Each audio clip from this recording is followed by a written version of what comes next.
রাধা কৃষ্ণর ভজনার মন্তর কেমন করে পাওয়া যায়?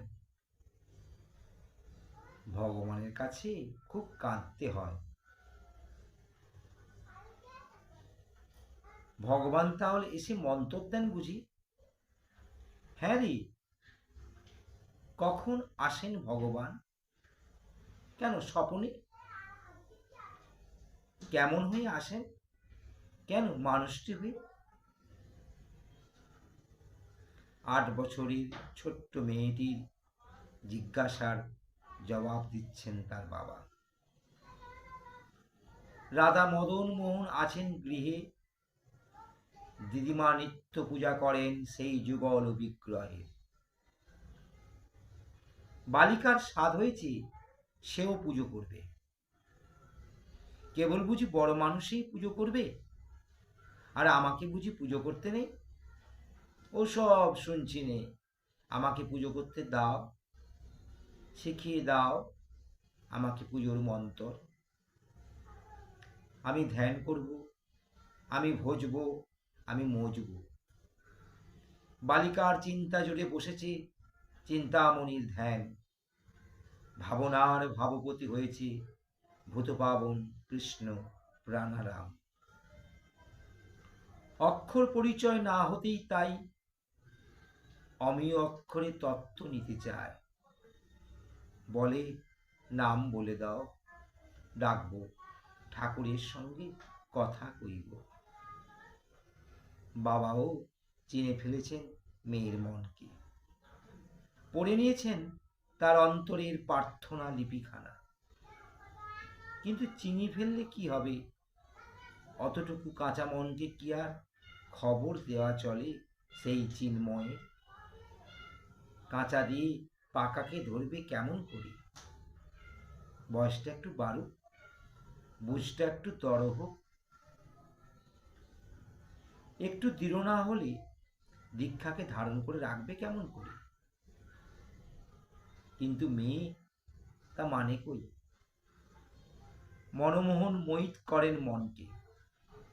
বয়স কাঁচা বলে মন কাঁচা হতে যাবে কেন? বয়স তো দেহে, দেহটা আজকে, কিন্তু দেহিটা চিরকালে। মনটা হলো সেই দেহি। এখন যা চাই তা কি এখনকারই কামনা? বাসনা তো ক্ষণিক মাত্র নয়, জন্ম জন্মান্তর ধরে রচনা করেছি তার পটভূমি।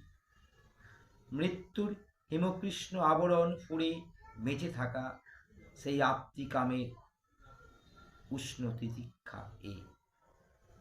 ক্ষুদ্র বালিকা হলে কি হবে? মনটা তো আর ক্ষুদ্র কলিকা নয়, সেই প্রস্ফুটিত শতদল। তার অমল মধুভাণ্ডের মুখ জুড়ে বসে আছে ঈশ্বর ক্ষুধার ভৃঙ্গরাজটি। একদিন বাবাকে বললে, ওই বাবা, মন্তর নিয়ে দিলে না? রাধাকৃষ্ণ পুজোর মন্তর। মন্তর না পেলে আজ আর ছাড়ছি নে। গাঁয়ের বিশিষ্ট পণ্ডিত ভগবান শিরোমণি। বাবা ডাকলেন শিরোমণি মশাই। একটা ব্যবস্থা না করলে তো আর চলে না শিরোমণি, একটা কিছু দাও মেয়েটাকে, বাধা পড়ুক ওর মনটা। তার জন্য ভাবনা কি? শিরোমণি বললেন, ওই খুকি এসো দেখি আমার কাছে, শিব পুজোর শিখিয়ে দিই তোমাকে।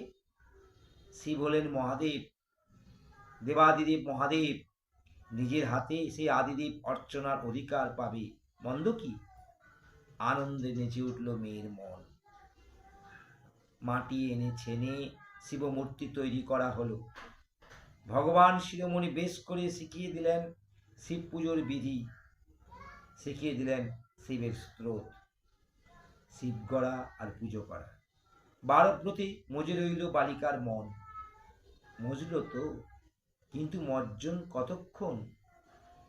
টোপ যখন চুনোপুটিতে ঠোকরায়, তখন ফাতনা একবার ডোবে আবার ভেসে ওঠে। কিন্তু যখন রুই কাতলা লাগে, তখন ডোবে আর ভাসে না। কৃষ্ণ ক্ষুধার ফাতনা আবার জেগে উঠল আত্মার উদ্বৃত্তিতে। এ মন্ত্রে তো রাধাকৃষ্ণের নামগন্ধও নেই।